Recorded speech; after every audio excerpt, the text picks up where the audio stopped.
We've lost track of the question that was important at one point. It'll probably be important again, and that's when you're dealing with just hostage taking. What is the posture that the government should take? Should we be prepared to negotiate with hostages, to make triangular deals with them, or what's the best position to take and carry through with?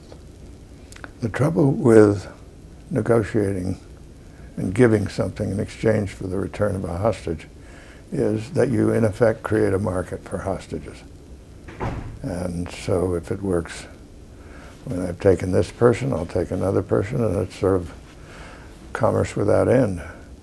So I think you can't fall into that trap. There were plenty of opportunities to fall into that trap in Lebanon, I remember. And a number of Americans were taking hostages. That was what the Iran-Contra business was really all about, in my opinion.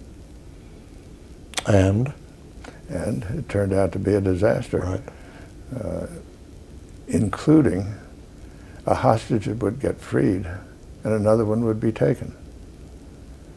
So it just had that same characteristic. And President Reagan, at least as I interpret this, really was deeply troubled by the fact that here were these Americans being held in Lebanon, and he's the President of the United States, and he can't seem to do anything about it. So people came to him with what I always thought was a cockeyed idea, that we'd sell a few arms to Iran, and that would turn the Iranian relationship around. And, oh, by the way, Mr. President, we'll also get our hostages out. That was the hook that he couldn't resist. And so he went along with that. And I guess you'd like to feel, if you were a hostage, you'd like to feel that the president is worried about it and wants to work to help you get out. But it got us into a problem.